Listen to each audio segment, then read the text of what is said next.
programa de hoje vai apresentar para vocês de que forma que as redes sociais conseguem hoje ajudar no desenvolvimento de novos produtos, de que forma que as redes sociais vêm auxiliando empresas do universo do comércio eletrônico, pontos positivos, negativos.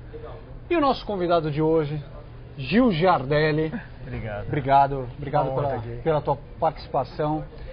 Gil Giardelli, dispensa comentários. Gil Giardelli é CEO da Gaia Creative, professor da SPM, lançou aqui um brilhante livro, Você é o que você compartilha, que inclusive já está nos tops de venda. Gil, brigadaço pelo aceite do convite. Queria que você falasse um pouco pra gente dessa tua experiência dentro dessa área das redes sociais, Gil. Na verdade, eu sempre fui empreendedor e aí com 16 anos eu falava fazer designer gráfico, só que começava o digital. E aí eu comprei um computador, eu e um outro amigo, dividimos e compramos um 86. E a partir dali eu comecei a ver que esse mundo dessa social business, a moeda do século XXI é a reputação. E você está no meio das mídias sociais, é você fazer reputação. É uma menina que eu conheci de Goiânia, que ela compra roupas nas grandes cidades, São Paulo, Rio, e revende na sua fanpage. Mas por que as pessoas não fazem isso? Porque lá na cidade dela, ela tem essa reputação. Ela fala assim, eu vou comprar dela e ela vai me entregar. Então ela faz toda uma gestão de conteúdo nas suas redes sociais, contando novidades, mas muito mais do que contar novidades sobre chegou a novo vestido ou não, ela dá dicas de o que a gente chama de um conselho editorial. Então assim, vai numa festa, como se comportar. Então ela é uma educadora, isso é muito importante, porque nesse mundo social a gente tem que vender, claro, mas todos nós somos alunos e educadores simultaneamente. E aí é um mundo em beta, né? Então tem que fazer, errar, fazer novamente. Foi tudo tão rápido que não deu tempo de fazer um manual de boas maneiras. Então não tenha medo de errar, não tenha medo de ousar, não tenha medo de... Não é mais o maior comendo o menor, é o mais lento ficando para trás. Isso mudou toda a forma de fazer negócios. Só lembrando um grande detalhe.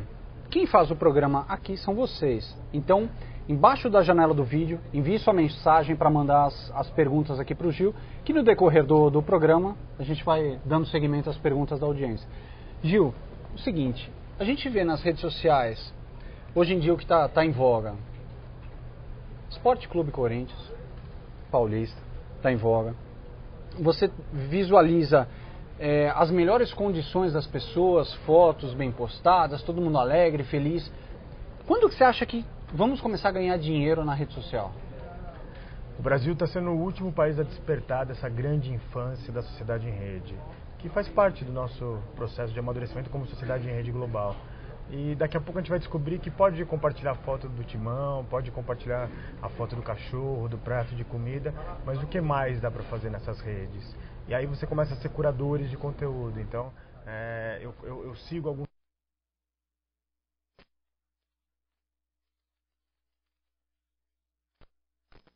online ali das minhas redes sociais de pessoas que fazem coisas bacanas.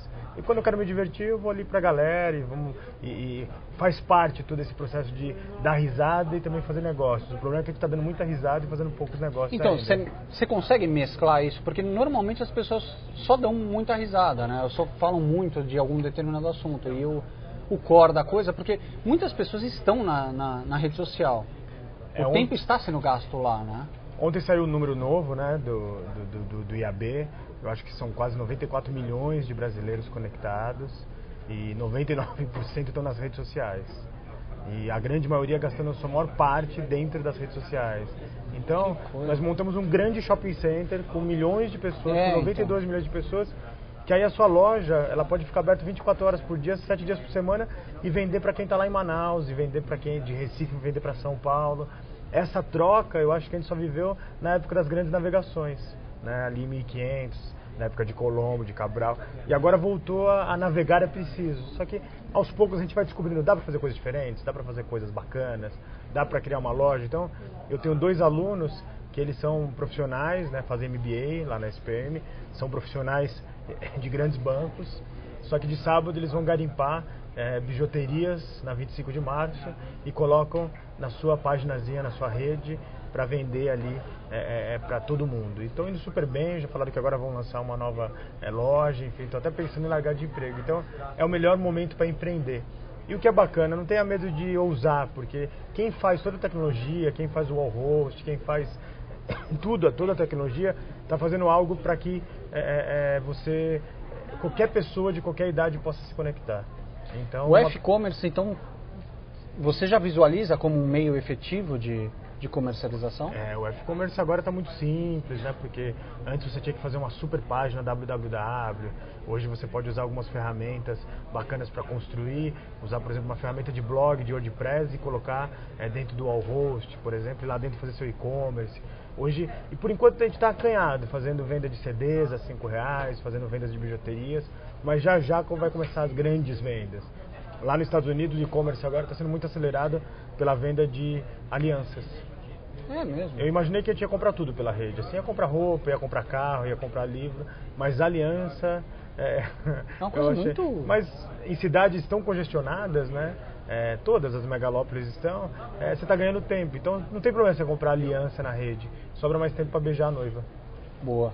Você trouxe um paralelo também bem interessante. O pequeno e o grande disputando, em teoria, o mesmo espaço dentro da rede social. Como que é essa disputa? Como é o processo? Como é a percepção da audiência com relação à visualização de duas marcas tão distintas, uma já afirmada, né, pela mídia, por anos de mercado, e a outra tentando concorrer? Como é que você enxerga esse mercado num todo? Acho que primeiro as grandes marcas elas estão com problema de comunicação. Elas estão vendo as mídias sociais como um lugar para fazer branding, para fazer marca. E na verdade as mídias sociais, em primeiro lugar, você tem que ser útil ao seu cliente. E o útil, às vezes, é atendimento O2O. E as pequenas marcas conseguem fazer esse atendimento. Falar onde está a entrega do produto, quando entrega, fazer a personalização. Na verdade, não importa se seu e-commerce atende 50 milhões de pessoas ou 50 pessoas. Todos eles querem o tapete vermelho. E aí você está vendo empresas pequenas que estão fazendo coisas diferenciadas e conquistando um grande naco do concorrente. Então, talvez o ser grande hoje não é tanta vantagem competitiva como antigamente. É mesmo. Claro que, como dizem os indianos, elefantes quando resolvem dançar, o estrago é grande, né? Mas ser ágil hoje é a coisa mais importante. Essa selva digital, né? O mais rápido sempre está levando a vantagem, o mais estrategista. E aí você tem que ser estratégico. E como é ser estratégico? Na rede tem um monte de conteúdo bacana, livros de pensadores, dizendo como se posiciona nesse lugar onde sai a marca, sai o brand e entra o serviço. E entra o atendimento ao consumidor. E aí o que é mais importante, que toda essa marketing, primeiro nós colocamos lá atrás, na década de 90, nós colocamos até a década de 80 o produto no centro. Aí nos anos 90, 2000, colocamos o cliente no centro. E agora, esses anos exponenciais que nós vemos hoje, né, nós estamos colocando os valores. As pessoas vão comprar na sua marca se ela entender que você tem um valor. Simples detalhes, como uma entrega mais sustentável, como uma simples resposta de um e-mail, como o carinho de responder um e-mail personalizado e não aquelas respostas padrões. Então isso está fazendo a diferença entre as grandes marcas e as pequenas marcas administradas por 2 alunos de MBA. E aproveitando essa tua resposta, como é ter o bom atendimento no mercado digital? O bom atendimento no mercado digital, primeiro, é ser transparente. Primeiro é admitir que errou, admitir que pode pedir desculpas, admitir que é um mundo que tem uma grande tecnologia, mas no final você tem que entender essas redes, como a Manifesto Cru tem, que fala que é um livro que fala da internet, que tudo na rede, na verdade, são 2 pessoas sentadas aqui conversando. Eu e você conversando. Então, o comércio eletrônico nada mais é do que a releitura das grandes praças medievais, onde eu sentava aqui e falo, eu te dou 2 porquinhos, você me dá as suas abóboras e a gente vai fazendo esse negócio. Só que agora de uma forma adrenalizada, exponencialmente. Perfeito. Gil, seguinte, está preparado para as perguntas da audiência? Produção, vocês conseguem arrumar um copinho d'água para o nosso convidado aqui, por favor? Vamos lá. Seguinte, eu tenho aqui algumas grandes perguntas da audiência, como não poderia ser diferente. A primeira pergunta aqui é do Eduardo Cardilo. Eduardo, grande abraço, obrigado pela participação. Como é a relação entre sites que oferecem produtos grátis e outros que oferecem o mesmo produto pago? Como que está sendo essa relação entre hoje a gente tem até acesso a quem comercializa muitos produtos de uma forma dentro do segmento, que são o peixe urbano, onde ele praticamente derruba toda essa história. Como que você visualiza a concorrência nesse sentido? Então, as compras coletivas elas estão no momento de... já existe um público que usa isso, que está usando de uma forma inteligente. Eu conheço um casal, por exemplo, que eles saem para jantar e nesse conceito de sair para jantar, eles usam os cupons. A única forma dele poder sair para jantar esse casal, porque eles estão no começo de carreira, acabaram de comprar um apartamento. Então, nesse conceito, a compra coletiva é muito boa. Só que a verdade é assim, a internet ela custa muito caro e já começa a se desmistificar que tudo é gratuito. E não é. Tem uma estrutura, alguém tem que pagar a banda, alguém tem que pagar isso. E aí, serviços bons vão custar um pouco. E eu não estou falando de preços exorbitantes, é o que a gente chama de cauda longa. É R$ 3,99 para um produto, é R$ 5,99 para outro. É um pouquinho que você pode colaborar para que aquela empresa desenvolva mais. E eu acho que o mais importante entre o grátis e o pago é que está na hora do Brasil também começar a pagar por serviços. E pagar coisas baratas, R$ 2,99 para usar um aplicativo para pedir o táxi no dia de chuva. E aqui no Brasil a gente está ainda muito com esse processo de tudo tem que ser grátis. Tá? O gratuito, ele atrapalha o empreendedorismo no Brasil. E aí você pode colaborar com R$ 2,99, R$ 1,99 e fazer a nossa economia crescer. Você acha que esse conceito até de doação versus o pagamento soa melhor para quem vai efetuar o pagamento ou não? Soa muito melhor, por exemplo. Pode tirar do digital. Tem lá, eu acho que no Trianon Máximo, em algumas estações do metrô, por exemplo, você tem uma máquina que você vende livros. E aí tinha lá o preço do livro, etc. E todo mundo pagava, tinha um valor lá tabelado. Aí eles viraram e falaram assim, ó, todos esses livros aqui agora é uma máquina de vendor machine, né, uma vendor machine. Você pode pagar no mínimo R$2 e você decide o preço. E as pessoas estão pagando muito mais do que R$2. Olha que legal. Porque elas falaram assim, esse livro vale mais do que R$2. Então a precificação está mudando tudo. E muda em todos os sentidos. Por exemplo, um dos maiores gurus hoje de administração, de estratégia, etc., né, que é o Porter, acabou de falir a empresa dele. Então, quer dizer, a gente está vivendo um mundo tão rápido que não está dando tempo de aplicar teorias. E a gente está vivendo ali essa nova discussão do que é o comércio, de como a gente vai vender. Na verdade, às vezes eu tenho a impressão que a gente está voltando a viver num mundo meio de escambo, que é legal, mas a gente está numa bifurcação desse capitalismo. Você sabe que uma das primeiras vezes que eu tive acesso a esse conceito de pagar versus doar foi quando... tem um artista, que eu não me recordo o nome agora, que ele foi vocalista do Arte Popular, a banda de pagode e tudo mais, e ele disponibilizou o CD dele de forma gratuita, e embaixo tinha a forma de doação. Eu achei aquilo uma sacada genial, porque, em primeiro lugar, se você tiver uma oportunidade, você não precisa piratear nada, porque está lá de graça. E aí você visualiza o conteúdo. Primeiro, você já tem uma simpatia, né, pelo autor do trabalho. E segundo, o trabalho foi super bem feito. Então você tem como usuário, essa vontade até de participar do sucesso desse projeto, que é contribuindo para isso, né? É o que nós estamos chamando na rede de a era da generosidade coletiva. Essa era que, se você é generoso de me dar um trabalho bem feito, eu posso ser generoso de pagar para você. Eu posso ser generoso de falar, pô, esse trabalho vale a pena. E aí a gente muda o conceito de trabalho. Porque se você fizer coisas que você gosta, você não precisa trabalhar nenhum dia da sua vida, não é isso? Perfeito. Então, esse músico, ele tá fazendo o que ele mais gosta e falando assim, me ajuda a manter isso. Que bacana. Vamos lá, a pergunta aqui do Jackson de Moraes. Boa tarde. Como devemos nos preparar para a questão de entrega dos produtos através das transportadoras, no sentido de não onerar tanto a venda e garantir a qualidade? Isso tanto para produtos de baixo valor como de alto valor. Essa é uma ótima pergunta. Por exemplo, hoje, se você quiser entregar para o Brasil inteiro, eu recomendo que você feche pelo menos 7 contratos com diferentes distribuidoras. É mesmo? Não só o correio, mas 7. Porque, por exemplo, tem algumas distribuidoras, algumas empresas de logística, de transportadoras, que são especializadas no norte, outras especializadas no sudeste. Bacana. Então você contratar uma única que tem uma presença muito boa no sudeste, mas não entende a complexidade do norte do país, isso pode fazer uma diferença no custo. Então a ideia é você pesquisar vários fornecedores dividido por áreas do Brasil, porque nosso mundo é continental, né? E aí, para elucidar isso, por exemplo, em uma cidade lá da Amazônia, o IBAMA foi lá e a cidade ela é alimentada 90% de todo o produto que chega dela através de um rio. E está tendo agora um conceito, enfim, está tendo os peixes-boi estão ali. E peixe-boi hoje é um grande símbolo da fauna. E aí o IBAMA falou assim, ó, tem horário para passar barco aqui, porque senão pode atrapalhar o acasalamento. Então, você tem que ser alguém que entende desse processo para falar, ó, não promete que você vai entregar lá em 48 horas, porque lá só por causa do conceito do peixe-boi vai demorar 72 horas. Então, loucura. Percebe a complexidade? Claro. E aí nesse mundo não tem mais assim, vender um blazer, vender uma camisa, é vender tudo código de barras.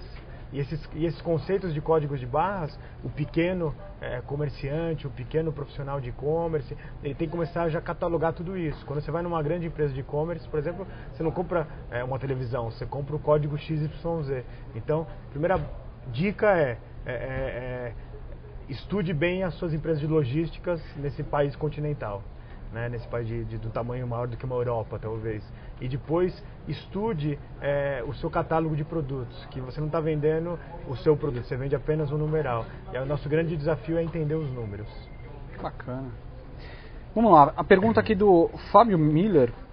Pelo histórico que as redes sociais têm ao longo do tempo, exemplo Orkut, Second Life, entre outras, vemos que elas crescem e atraem as pessoas e depois se dissipam e perdem seu atrativo sendo abandonadas. Isso para os negócios como pode ser administrado? Pois são despendidos esforços hoje para o Facebook e isso em pouco tempo pode se tornar esforço, dinheiro e tempo perdido. Fábio, grande abraço, obrigado pela mensagem. É uma ótima pergunta. As mídias sociais no mundo hoje ainda são como os restaurantes bacanas em grandes capitais. Eles explodem, todo mundo quer ir e de repente todo mundo abandona. Então, as ferramentas, não se preocupe com a ferramenta, se preocupe com o conceito da sociedade em rede. Por exemplo, agora estão vindo redes, que essas redes como Facebook, como Orkut, como Twitter, são o que nós chamamos de redes metrópoles. E agora as pessoas começam a se conectar em redes de geolocalização. Então, uma rede que chama Porta ao Lado, tá? Que já acontece lá fora, nextdoor.com. Os vizinhos, eles entram em rede para que você possa fazer compras coletivas de uma escada, de um cone, de coisas que você usa só para rua, de segurança. Não, você faz uma cotização, né?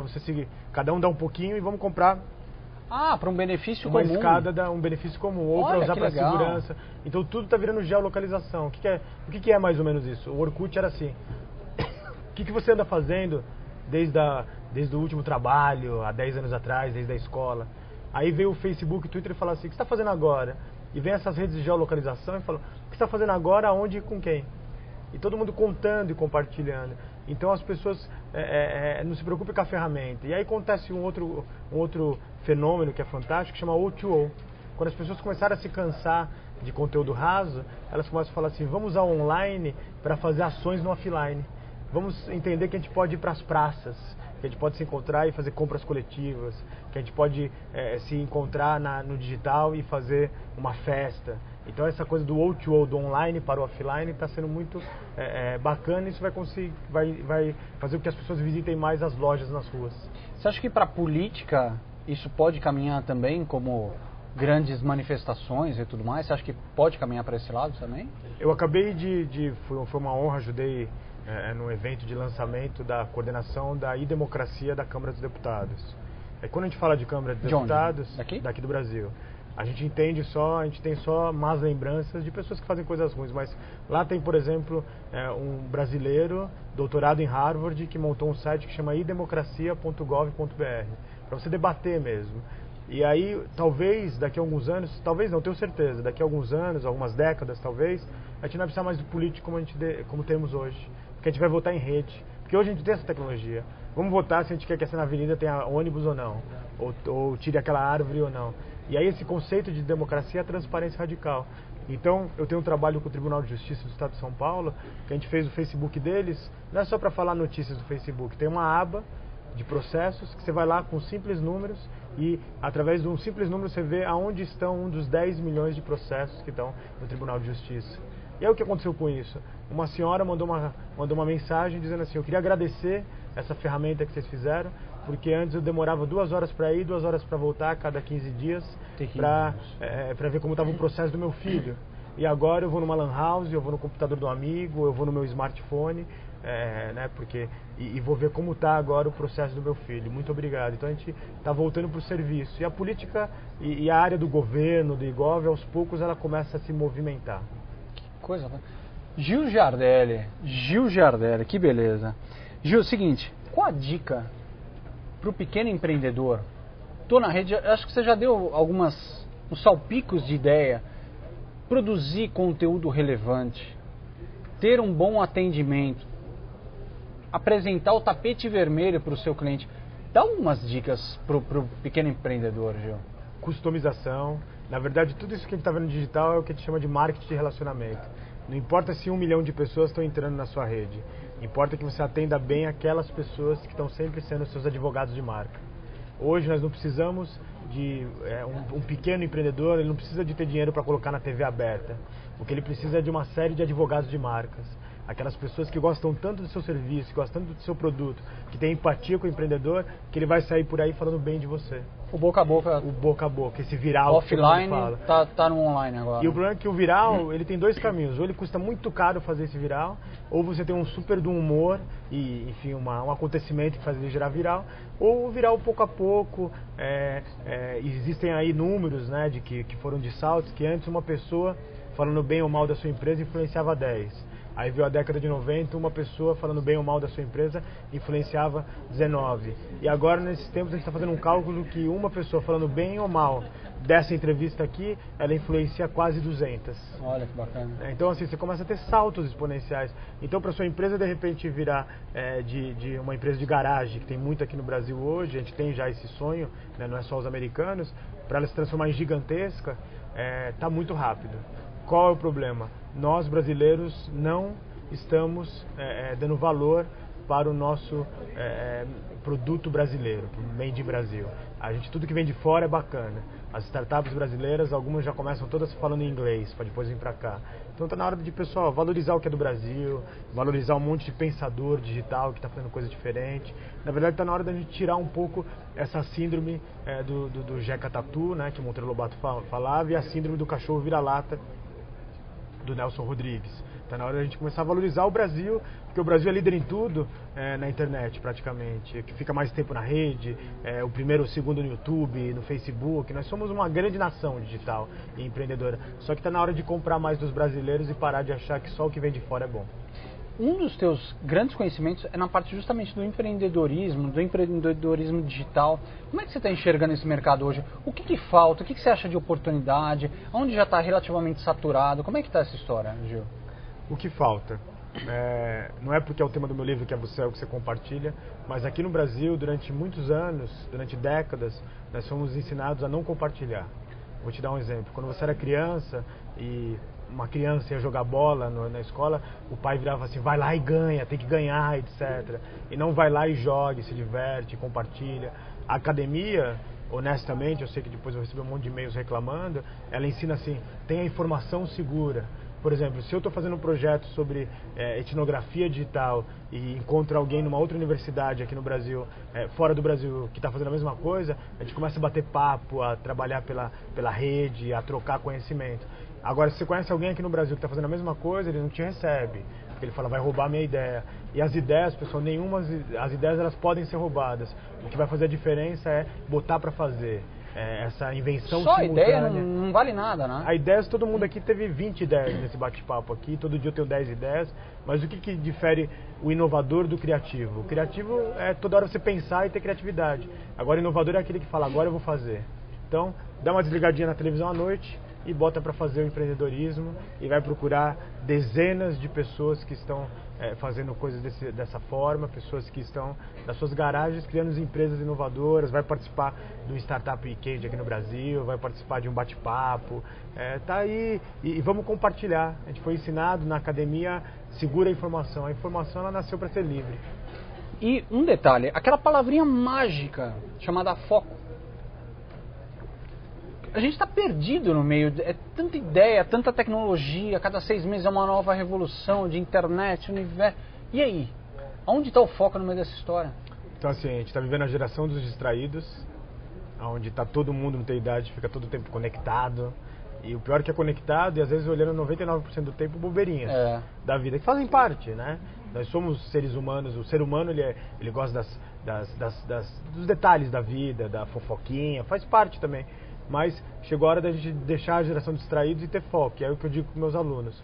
Não sofra da grande síndrome do século XXI, que é a síndrome do pato. Que ele voa, nada e anda e não faz nada direitinho. Então, escolha fazer alguma coisa boa. Olha lá, Gil. Alexandre Liotti. Tem uma loja virtual, nossa especialidade é rodas e pneus. Olha que beleza. 90% dos meus pedidos são de R$1.000 a R$7.000. E se eu fosse manter tudo que eu tenho cadastrado em minha loja virtual em estoque, teria que investir milhões, pois tem muitas marcas, modelos, tamanhos, furações, etc. Acontece que 50% das vezes o fabricante / fornecedor não consegue entregar o produto. Falta muito produto. Teria um conselho para que eu melhore a minha loja? Obrigado. Alexandre, grande abraço. Primeira dica, Alexandre, só abre a frase que ele falou, eles são especialistas em rodas e pneus. Então já esquece isso, você não é especialista em roda e pneu. Você é o maior especialista do Brasil para manter os carros das pessoas em bom estado para fazer aquela viagem de um ponto a outro sem se preocupar com isso. Quando você entendeu a sua missão não é trocar rodas e pneus. A sua missão é fazer o que eu deixo o seu carro lá, uma boa reputação, e eu vou estar pronto para fazer qualquer viagem que você cuidou do meu carro. Sobre os fornecedores, faça como a Amazon. A Amazon todo mês descredencia uma série de fornecedores que ou não entregaram o produto, ou o produto teve muita reclamação.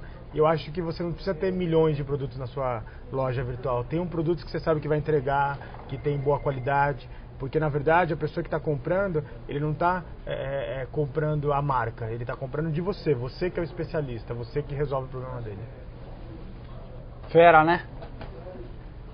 Seguinte, a próxima pergunta vem de longe, vem do nosso amigo Sérgio Lima de Fortaleza. Professor Gil, as micros e pequenas empresas geram 80% dos novos empregos no Brasil. Como você avalia o estágio dessa categoria empresarial na economia da reputação e do crowdsourcing? O problema é assim... Nos explique primeiro o que é crowdsourcing. Crowdsourcing é assim, você fala assim, pessoal... aqui no Brasil tem alguns sites, Catarse. Você fala assim, eu tive uma grande ideia, só que eu não tenho dinheiro para fazer essa grande ideia, eu não tenho dinheiro para fazer essa empresa, e eu vou colocar essa ideia na rede. Se você gostar, investe um pouquinho nela, faz uma doação de R$10, R$100 ou vira sócio dela. Então, na verdade, a gente está aplicando aquele conceito da Bolsa de Valores para grandes empresas, para pequenas empresas. É ter uma grande ideia e falar assim, para eu fazer isso, eu preciso da sua ajuda, do seu investimento, me ajuda. Então, tem bandas fazendo assim, eu vou lançar o CD, você não quer também investir conosco, que a venda a gente compartilha? Você tem agora eventos nas cidades, aqui em São Paulo fizeram a festa junina no Minhocão, colocaram lá no Catarse e falaram, queremos fazer uma festa junina um domingo no Minhocão, só que a gente precisa de um dinheiro X, quem pode colaborar? Então, Rolou? Rolou. O crowdsourcing, um monte de projeto, entra lá, catarse.com.br, e tem outros, tem lá fora o Kickstarter.com lá nos Estados Unidos, que já tem mais de, se não me engano, 4.000 projetos. É você pegar o seu projeto e falar assim, eu não consigo fazer sozinho, eu vou colocar lá e alguém vai me ajudar. Por quê? Ontem eu escutei de uma aluna minha, ela falou assim, Gil, que minha prova final é montar uma empresa, uma presença digital para uma nova empresa. E ela falou assim, eu queria muito colocar essa ideia em prática, eu acho essa ideia fantástica. Eu falei, eu acho mesmo. Ela falou, só que eu não tenho dinheiro. Eu falei, tenta o microcrédito e a inovação coletiva. Mas mais do que isso também, outra dica para ele. O BNDES tem um banco que chama FINEP. Né? Cada estado também tem bancos que são de inovação para pequena e microempresa.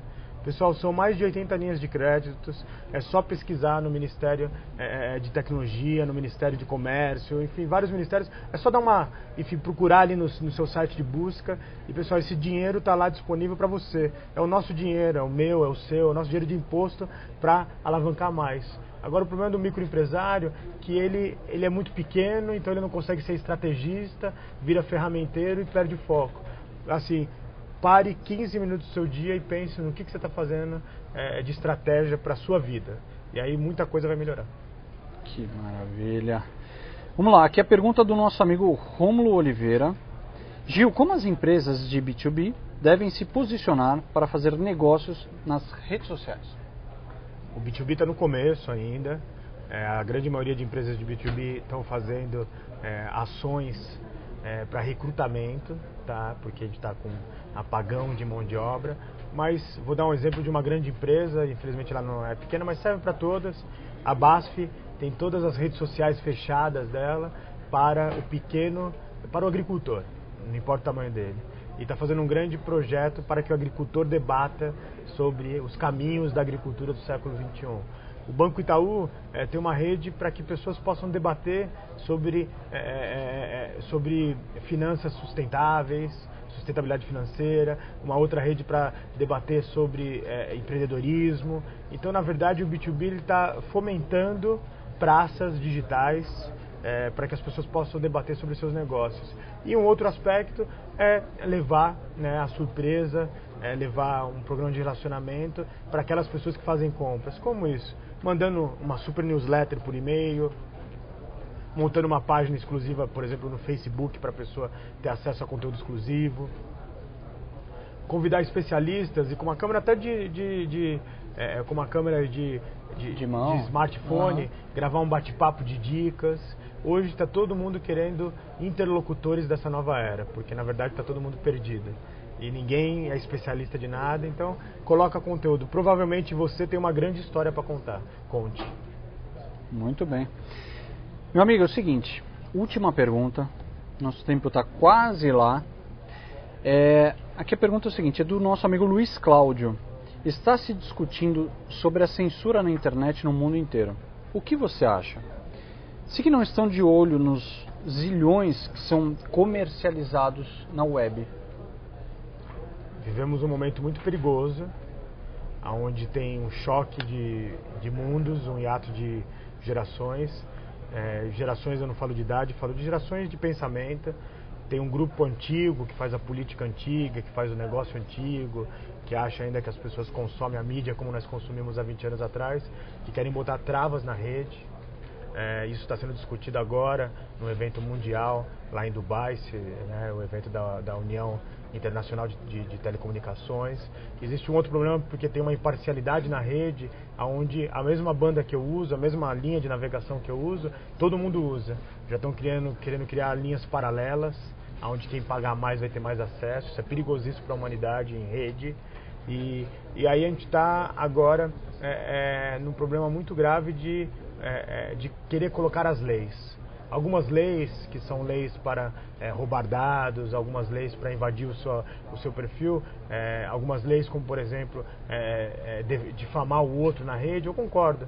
Agora, precisamos dela. Precisamos dela, mas não esse conceito de que o governo domina tudo, o livro 1984 estava certo, o governo quer dominar a internet, quer saber. A coisa é tão grave hoje que se você fazer alguma acusação terrorista para os Estados Unidos, ou falar que você, brincando no Twitter, que você vai para os Estados Unidos e vai derrubar algum prédio, você começa a ser monitorado automaticamente. Tá? Ele já tem no deserto de Utah esse centro de informações. Então o que está acontecendo? A privacidade não existe mais. Tudo que você colocou na rede, acredite que ela é fácil de ser visualizado. A privacidade não existe mais quando aqui em São Paulo são milhões de câmeras em cada esquina, que focam até se você está falando no telefone ou se você está simplesmente sentado numa praça. Está tudo sendo monitorado. Então, mas está na hora da gente respeitar aonde eu quero visitar, e todo mundo tem que ser igual dentro da internet. E não tem mais esse problema de ter mais dinheiro você pode, ter menos dinheiro você não pode.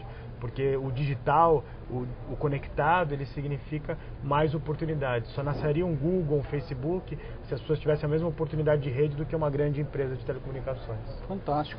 Agora, o que você pode nos falar mais detalhadamente da sua obra, o que você compartilha? Por incrível que pareça, Gil Giardelli é mais da linha desconectada. Você não fica o tempo inteiro em Facebook, em geolocalização, aquela coisa toda. É isso mesmo? Eu gosto de usar, uso meu Instagram, uso o Foursquare, mas uma vez por ano, e quando eu posso, no final de semana, eu me desconecto. Porque isso, fui ver uma série de estudos, por exemplo, da Universidade da Califórnia, ficar algum tempo desconectado da rede te dispara uma série de processos criativos. Por exemplo, já é ciência pura esse perfil onde você pega e fala assim, antes de dormir eu vou dar uma olhadinha no meu e-mail, nas minhas redes sociais, aquela luminosidade do celular mexe com o seu sono durante a noite. Isso já está provado, mexe com a enzima. Então, na verdade, a gente tem que usar, mas a gente tem que usar com parcimônia. Não tem um horário para tudo, tem horário para jogar bola, tem horário para conversar com os amigos, tem horário... E aí, ao mesmo tempo, a gente está perdendo os detalhes da vida. Então, eu sou desconectado, mas o livro eu fiz com muito amor. A minha editora perguntava assim, o que você escreve? Cada parágrafo pode mudar o olhar de alguém? Então, eu tive muito essa preocupação, nessa provocação dela. E eu coloquei aqui dentro 270 QR Codes. QR Codes, e aí você pode ver filmes fantásticos. O que é QR Codes? Desculpa. QR Codes são aqueles programas, são essas, posso mostrar aqui? Por favor. Esses